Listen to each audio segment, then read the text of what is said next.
오늘 우리에게 주시는 하나님의 말씀은 마가복음 14장 3절부터 9절까지 말씀입니다.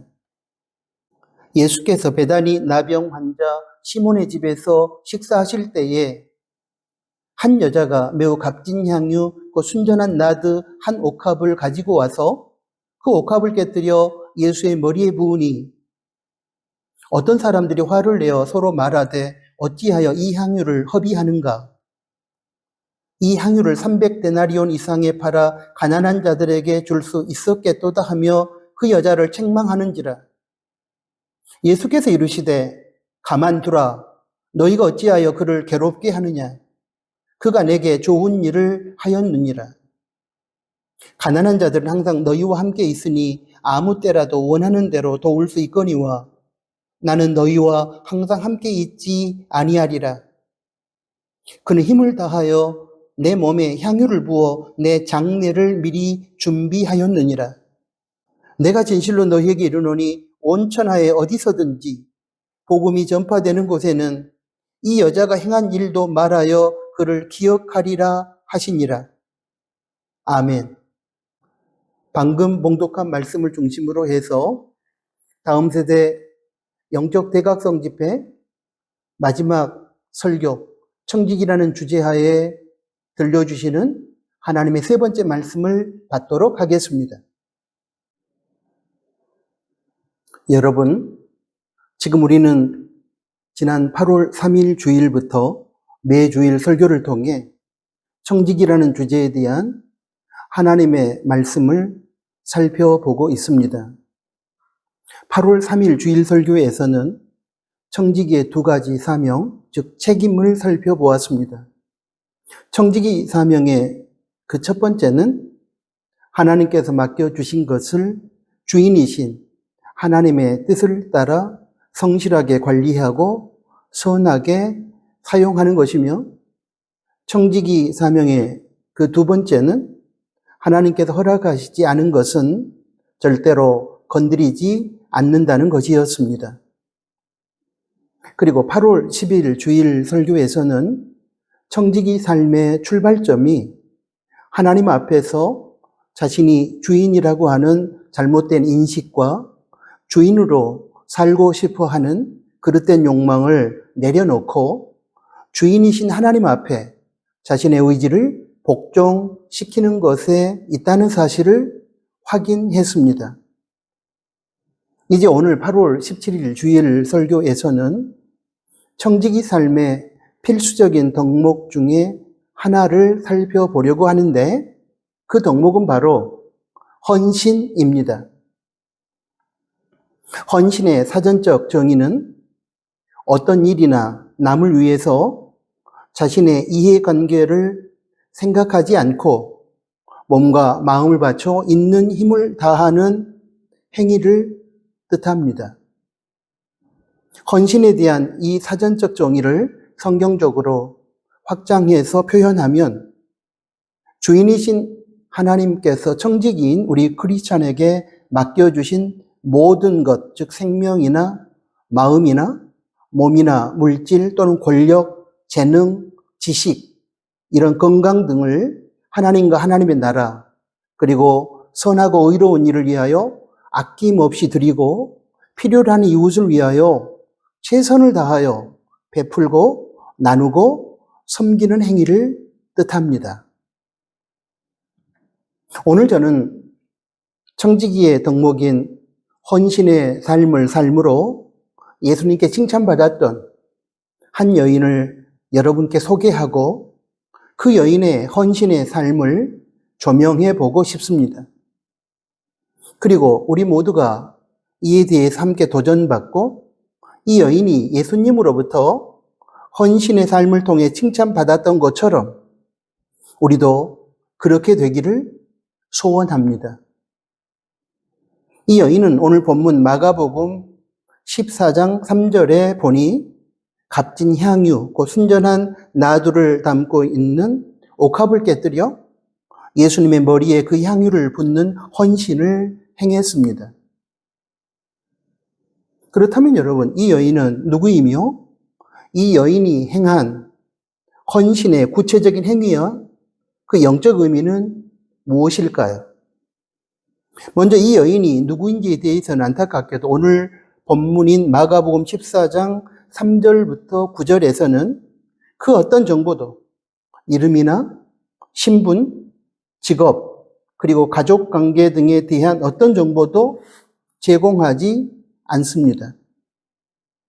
그런데 요한복음 11장 1절부터 2절까지 말씀해 보면 이 여인은 나사로와 마르다의 동생인 마리아인 것으로 확인됩니다. 요한복음 11장 1절부터 2절까지 말씀을 보겠습니다. 병자가 있으니 이는 마리아와 그 자매 마르다의 마을 베다니에 살고 있는 나사로라. 이 마리아는 향유를 주께 붓고 머리털로 주의 발을 닦던 자요, 병든 나사로는 그의 오라버니더라.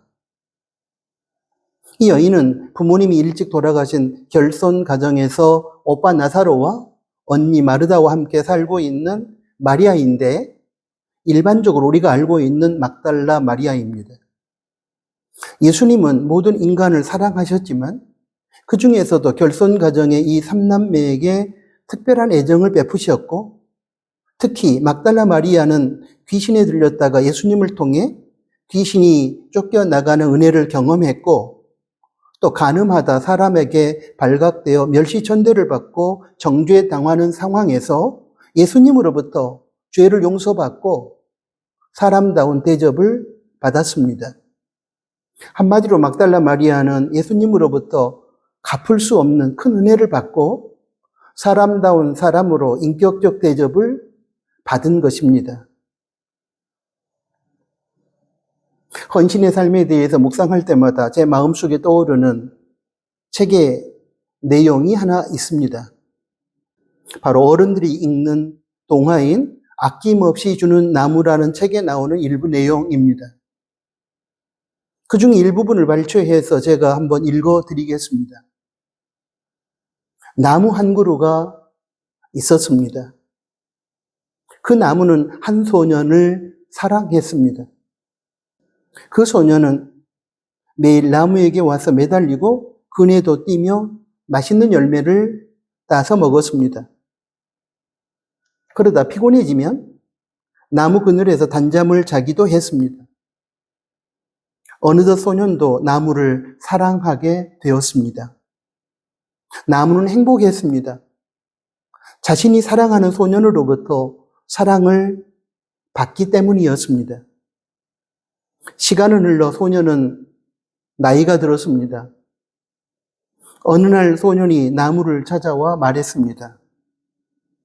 나는 돈이 필요해. 내게 돈을 줄 수 있겠니? 나무가 말했습니다. 내 열매를 따다가 팔지 그래? 소년은 열매를 따서 가져갔습니다. 한참 시간이 흐른 후에 소년이 다시 찾아왔습니다. 집이 필요해. 나에게 집을 마련해 줄 수 있니? 나무가 말했습니다. 내 가지를 베어다 집을 지으렴. 소년은 필요한 나뭇가지들을 베어 자기 집을 지었습니다. 그리고 오랜 세월이 지나 소년이 다시 찾아와 말했습니다. 난 몹시 피곤해. 난 너무 지쳤어. 나무는 안간 힘을 다해 굵은 몸뚱이를 펴면서 말했습니다. 자, 앉아서 쉬기엔 늙은 나무 밑동이 그만이지. 이리 와서 앉으렴. 소년은 나무 밑동에 걸터 앉았습니다. 여러분 어떻습니까? 이 동화를 들으시면서 여러분에게 찾아오는 느낌과 깨달음은 무엇입니까? 제 개인적으로는 먼저 이 동화에 아낌없이 주는 나무의 모습 속에서 저를 구원하기 위해서 십자가에서 당신의 생명까지 주시면서 헌신하신 예수님의 은혜와 사랑, 그리고 자녀를 위해 평생을 수고하시면서 헌신해 주시는 부모님의 은혜와 사랑이 겹쳐졌습니다. 그러면서 저만 일방적으로 예수님과 부모님을 위해 헌신하는 존재라고 생각했었는데, 저의 헌신 이전에 이미 예수님과 부모님께서 평생에 걸쳐 모든 것을 바쳐서 저의 헌신과는 비교할 수 없는 큰 사랑으로 저를 위해 헌신하셨으며 헌신하고 계시다는 사실을 깨달았습니다. 다음으로 제가 깨달은 것은 헌신을 가능하게 하는 동기는 은혜와 사랑이라는 사실입니다.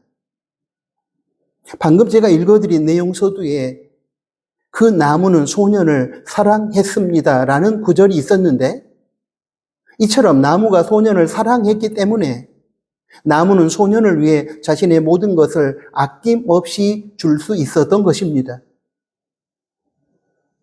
예수님과 부모님도 우리를 위해 그런 사랑의 동기에서 모든 것을 아낌없이 나누어 주면서 헌신한 것이 아니겠습니까? 헌신의 삶이 은혜와 사랑의 동기에서 가능한 것이기에, 그러므로 정상적인 사람의 경우에 큰 사랑과 은혜를 받은 사람일수록 사랑과 은혜를 베풀어 주신 대상에 대한 헌신이 커지고 깊어지고 강해지는 것입니다. 여기서 여인의 헌신의 행위에 대한 의미를 살펴보기 전에 우리가 아낌없이 주는 나무 동화 내용과 앞에서 제가 설명드린 예수님과 여인의 관계에 대한 내용을 연계해 볼 때에, 본문에서 예수님의 머리에 값지고 귀한 향유를 부은 여인의 헌신을 그렇게 가능하게 만들어 주었던 동기 중에 하나가 예수님께서 이 여인에게 베풀어 준 큰 사랑과 은혜였음을 합리적으로 짐작하고 추론할 수 있을 것입니다. 그래서 이렇게 말씀드리고 싶습니다. 청지기 삶의 귀한 덕목인 헌신은 사랑함으로 행해지는 것이며, 누군가로부터 사랑과 은혜를 받았다면 마땅히 헌신해야 합니다. 그렇게 사랑하기 때문에, 또 사랑과 은혜를 받았기 때문에 하나님께서 자신에게 맡겨주신 모든 것으로 헌신하고 살아가는 것이 청지기의 삶입니다. 라고 말입니다. 여러분, 이제 본격적으로 막달라 마리아로 확인된 이 여인이 행한 예수님을 위한 헌신, 즉 나드 향유 옥합을 깨뜨려 예수님 머리에 값지고 귀한 향유를 부은 이 사건에 대한 주변 사람들, 그들의 반응을 보도록 하겠습니다. 이 주변 사람들은 마태복음 26장 8절에서는 제자들로, 요한복음 12장 4절에서는 제자 중에 하나인 가룟 유다를 지칭하고 있습니다. 이들의 반응은 비난과 책망과 분노였습니다.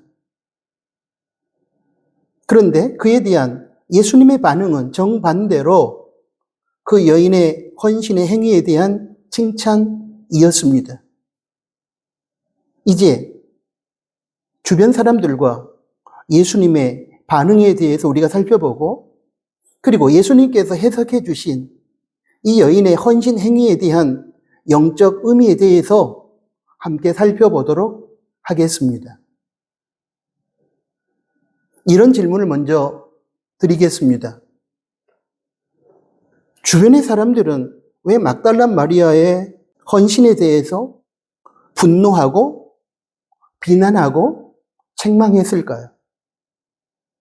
참고로 당시 나드 향유는 히말라야에서 자라는 인디안산 식물의 뿌리에서 채취한 고급 향유로서 그 가격은 300데나리온 정도였으며 신부가 결혼할 때 지참하는 귀한 물품이었다고 합니다.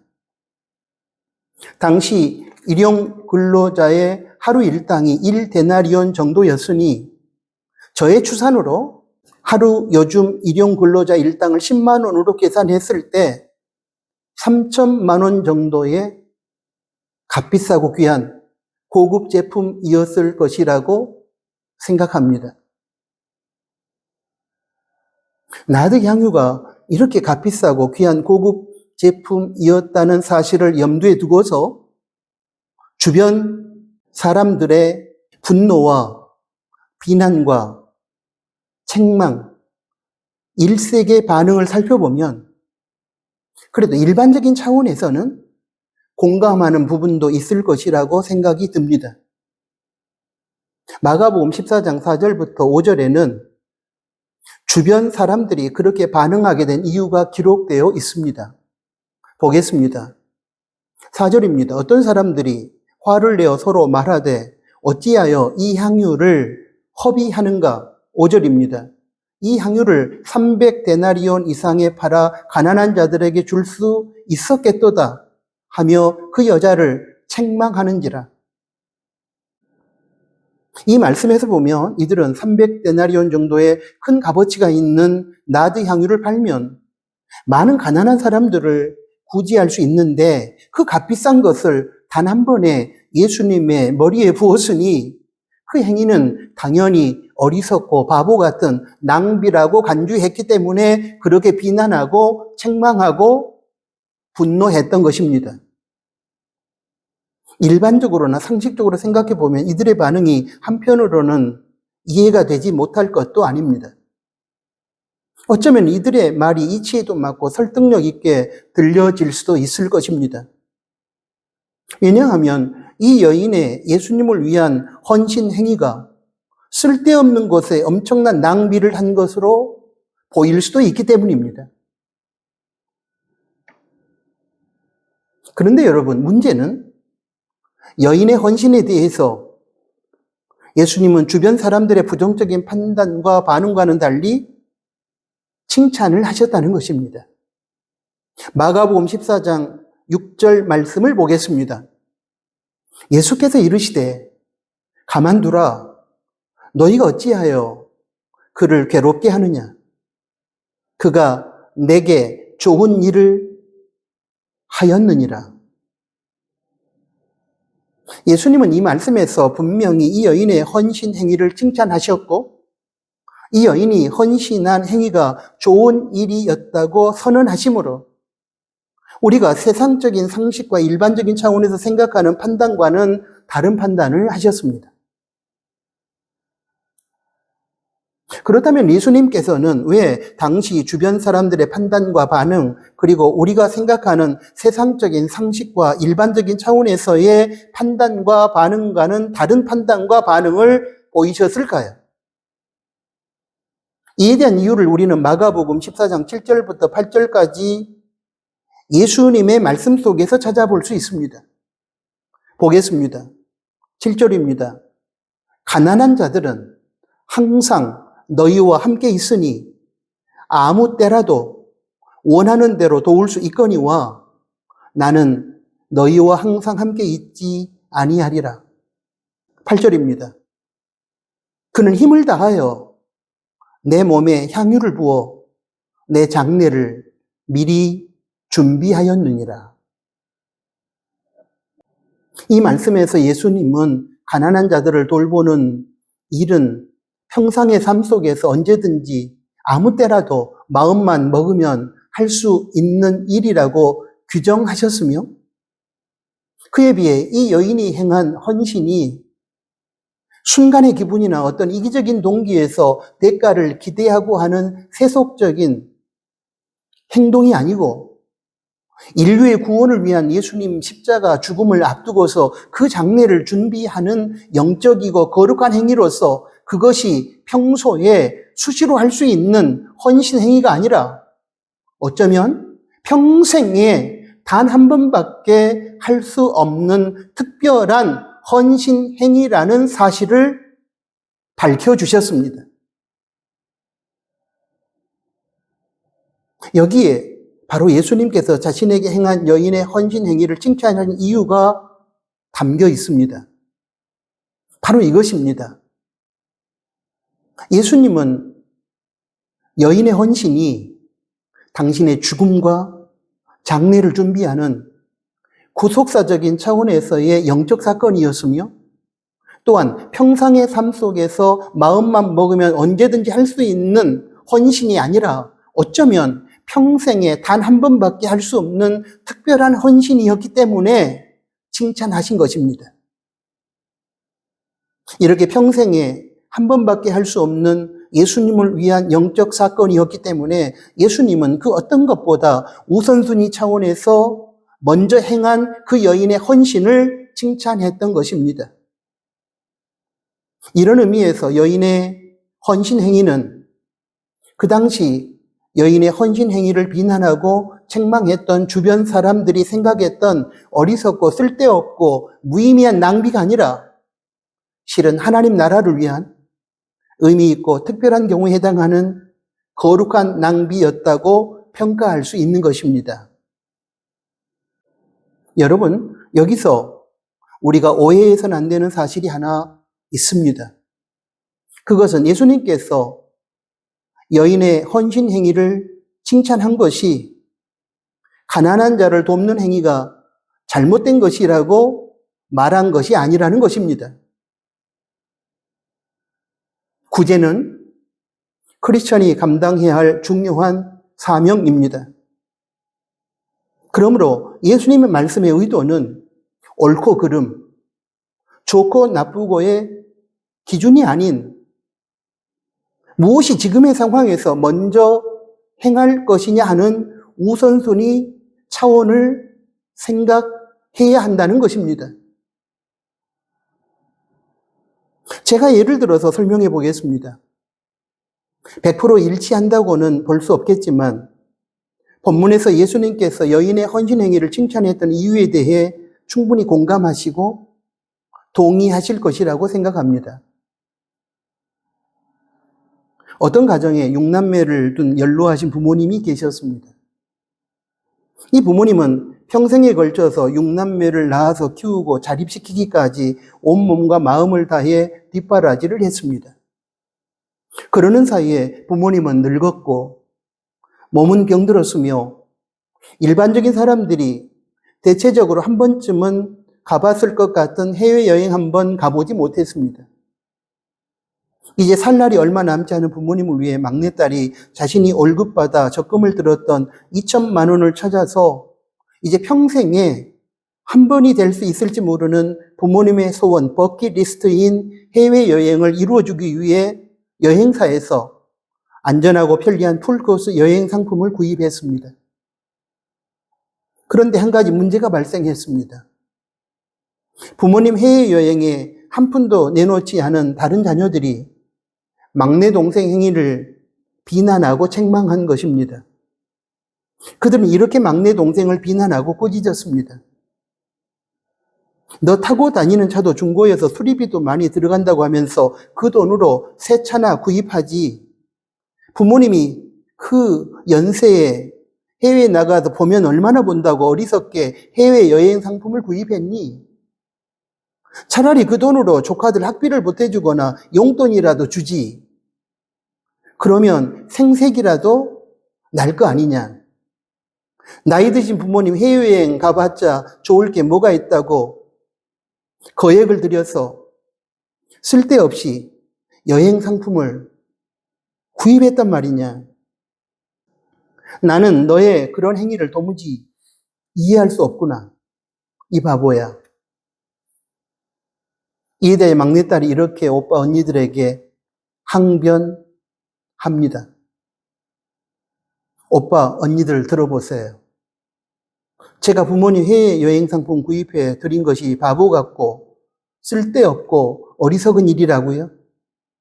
아닙니다. 저는 부모님 연로하셔서 언제 돌아가실지 모르는 지금의 상황에서 부모님의 평생의 소원, 평생의 버킷리스트인 해외여행을 이루어주고 싶은 바로 그런 마음이에요. 부모님의 소천을 염두에 두고서 제가 할 수 있는 마지막 효도라고 생각하고 하는 거예요. 중고차를 새 차로 바꾸고 조카들 학비 보태주고 용돈 주는 일에 적금을 사용하라고요? 그런 일들은 평상시에 언제든지 제가 마음만 먹으면 할 수 있는 거예요. 그런데 우리 육남매를 위해 평생에 걸쳐 온 마음과 몸을 바쳐 헌신하신 부모님의 소원인 해외여행은 이제 평생에 한 번밖에 없을지도 모르는 정말로 특별한 경우에 해당하는 것이에요. 그렇기 때문에 저는 부모님을 위한 마지막 효도의 차원에서 적금 탄 돈으로 해외여행 상품을 구입한 겁니다. 어때요? 아직도 제가 여전히 어리석고 바보 같다고 생각하시나요? 사랑하는 다음 세대 젊은이 여러분, 그리고 사랑하는 나누는 가족 여러분, 여러분은 어떻게 생각하십니까? 막내딸과 그 외 다른 오남매 중에서 누구의 말이 더 옳고 설득력이 있다고 생각하십니까? 제가 굳이 대답하지 않겠습니다. 여러분 각자 충분히 올바른 판단을 하셨을 것이라고 생각합니다. 바로 그것입니다. 그런 이유 때문에 값지고 귀한 향유를 예수님 머리에 부은 여인의 행위, 비록 주변 사람들은 이 여인의 헌신 행위에 대하여 어리석고 쓸데없는 일이라고 판단하면서 분노하고 비난하고 꾸짖었지만 예수님은 그와는 반대로 여인의 헌신이 어쩌면 평생에 지금이 아니면 할 수 없는, 평생에 한 번밖에 할 수 없는 특별한 행위이며 또한 세속적인 이익과 기분에 의한 동기가 아니라 예수님의 죽으심과 장례를 준비하는 차원의 영적이고 의미 있는 행위로 보셨고 판단하셨기 때문에 그 여인을 칭찬했던 것입니다. 그렇습니다. 우리는 세상의 기준이 아닌 성경의 기준에 의한 올바른 판단력을 가지고 하나님과 부모님과 자녀들 그리고 작은 이웃을 위한 헌신의 삶을 살아가야만 합니다. 그런 다음 세대 젊은이들이 되기를 바라고 그런 우리 나누는 가족들이 될 수 있기를 기대합니다.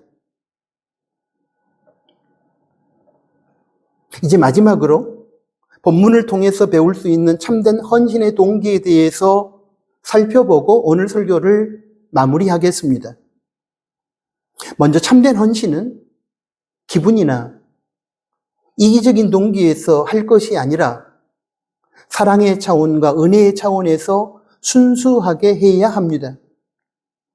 막달라 마리아는 설교 도입부에서 살펴보았던 것처럼 예수님으로부터 큰 은혜와 사랑을 받고 새로운 인생을 살게 되었으며 자신을 멸시하는 세상에서 유일하게 예수님으로부터 인격적인 대접을 받았습니다.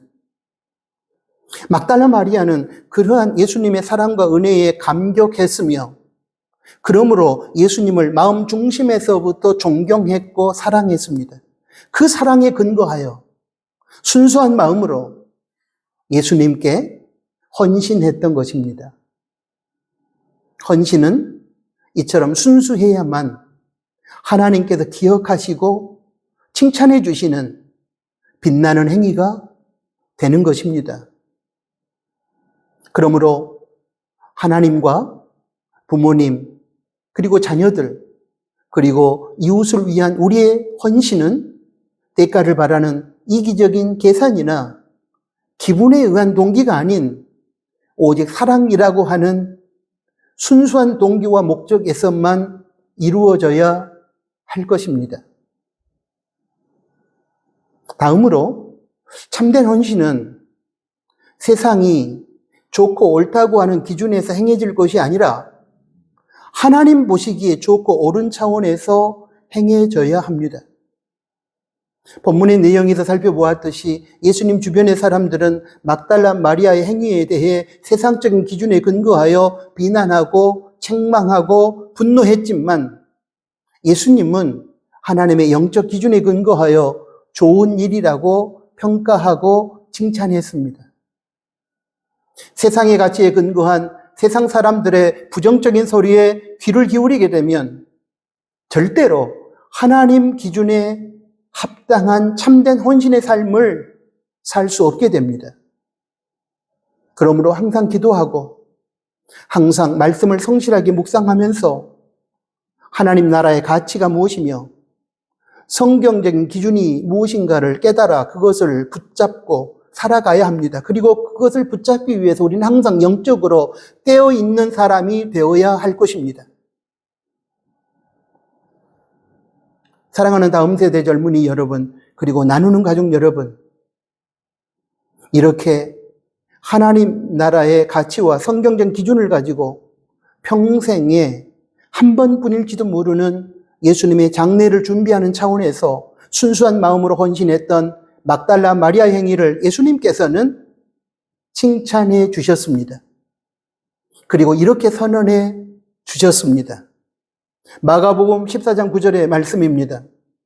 내가 진실로 너희에게 이르노니 온 천하에 어디에서든지 복음이 전파되는 곳에는 이 여자가 행한 일도 말하여 그를 기억하리라 하시니라. 이후로 복음이 전파되는 날 동안 이 여인 막달라 마리아의 예수님을 위한 헌신의 행위가 하나님과 모든 사람들에게 기억될 것이라는 복되고 영광스러운 선언입니다. 한마디로 하나님의 기념성도, 하나님께서 기억해 주시는 성도가 될 것이라는 축복의 선언입니다. 하나님의 기념 성도가 되는 것보다 영광스러운 일은 없을 것입니다. 그러므로 부탁합니다. 성경적인 참된 헌신의 삶을 통해 하나님과 사람들로부터 영원토록 기억되는 기념 성도가 되십시오. 이것이 오늘 주일 설교, 그리고 다음 세대 영적 대각성 집회 모든 설교의 결론입니다. 아멘. 하나님 아버지 감사합니다. 오늘 말씀을 통해서 청지기 삶의 귀한 덕목인 헌신에 대해서 가르쳐 주셔서 감사합니다. 하나님, 하나님이 베풀어 주신 은혜, 부모님이 우리에게 베풀어 주신 은혜, 그리고 주변의 수많은 사람들로부터 많은 사랑과 은혜를 받은 저희들, 순수한 동기에서 하나님이 맡겨주신 것들을 가지고 섬기고 베풀고 나누는, 그리고 드리는 귀한 청지기 삶을 살아가는 저희가 되게 하여 주십시오. 일상의 삶 속에서 우리가 자주 할 수 있는 일을 행하는 것도 중요하지만 평생에 어쩌면 한 번이 될 수밖에 없는 귀하고 복되고 영적인 거룩한 일에 우리가 최선을 다하여 헌신함으로 하나님께 칭찬받고 하나님과 많은 사람들에게 기억되는 기념 성도가 되게 하여 주십시오. 세 번의 설교 영적 대각성 집회를 통하여 우리들에게 청지기의 사명과 청지기의 직분에 대해서 가르쳐 주셔서 감사합니다. 하나님은 창조주여 우리는 피조물이며 하나님은 주인이시며 우리는 청지기라는 사실을 분명하게 인식하고 청지기의 자리를 이탈하지 않고 주인이신 하나님의 뜻을 받들어 하나님께 영광 돌려드리는 귀한 청지기들이 우리 다음 세대 젊은이들이 되게 하시고 우리 사랑하는 나누는 가족들이 되게 하여 주십시오. 예수 그리스도의 이름으로 기도합니다. 아멘.